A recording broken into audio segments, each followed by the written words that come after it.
Wow, he did it. He actually fucking pulled it off. Jagmeet Singh is officially the leader of Canada's New Democratic Party.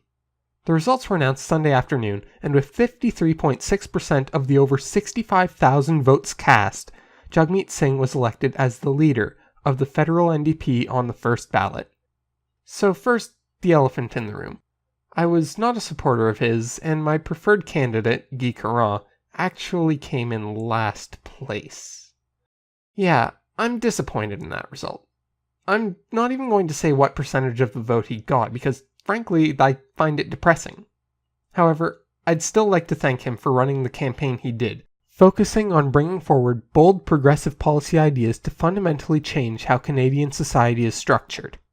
Guy, you inspired me to really get active in fighting for the policies I believe in. Beyond that, you ran the type of campaign I believe this country needs way more of. A campaign based on your ideas to improve the lives of everyday Canadians without resorting to personal attacks. A campaign that said more than just positive feelings. A campaign that actually justified why your policies would help people. And a campaign where you were the first to bring up a number of difficult issues for this party to talk about, showing true leadership at every step. Guy, thank you for running in this race. Now on to Jagmeet. These results are impressive, and they tell us that he likely did sign up as many new members to the NDP as he claimed. However, I hope his volunteers understand that their job isn't over yet. We can't allow the membership numbers to fall off just because the leadership race is over. Jagmeet's outreach team needs to remain mobilized in spreading the party's message and, yes, signing up even more new members. But if this team stays active, I have total faith that the party will continue to grow. Also, Jagmeet has proven himself to be very good at fundraising, which is something the NDP really needs to be doing right now, as the party is apparently in about $5.5 million of debt. So for that, I do consider him to be a good choice for the new NDP leader.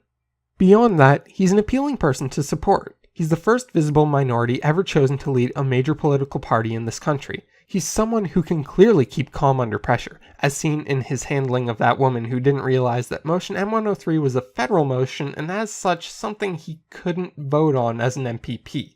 You know, the whole, when will your Sharia end woman? Yeah, her. And I've personally met the guy and he does seem willing to listen to people and he's quite easy to talk to. He's someone that a lot of people will like. And someone with a lot of potential to win back ridings from the Liberals in large population centres. I mean, just look at the concentration of where he signed up new members. It's the exact type of areas that have been reliable wins for the Liberal Party throughout its history.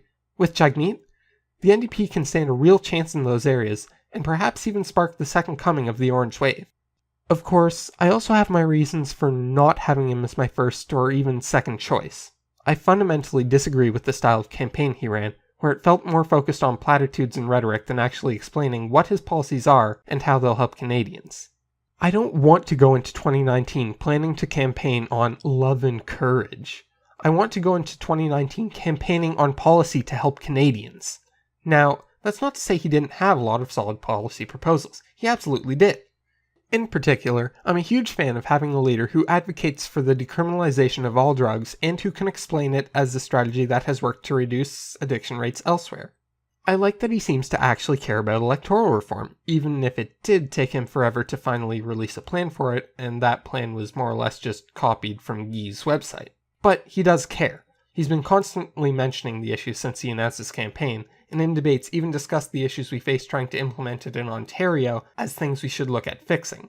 He also has a lot of good policies on labor, like fighting exploitative temp agencies and trying to establish a living wage for people working under areas of federal jurisdiction. And on civil liberties and racial justice, like repealing C-51 and ending carding. But in a lot of ways, I do feel like he doesn't go far enough as well.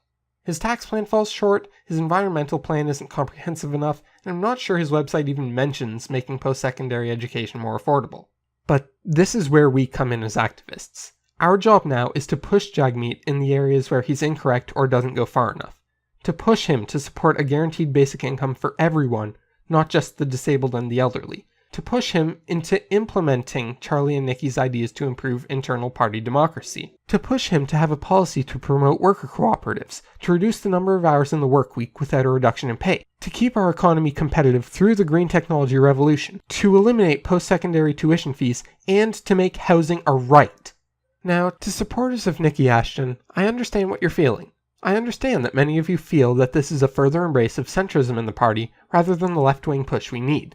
But this fight isn't over. We can continue to push this party left so we represent a real alternative to Trudeau's Liberals in 2019. And I know it's not just Nikki supporters who feel this way either. To anyone who's not fully happy with these results, keep fighting for the issues you believe in. Please, we need these voices. And together, we can all make sure that the NDP will bring us the just society that Canadians deserve in 2019.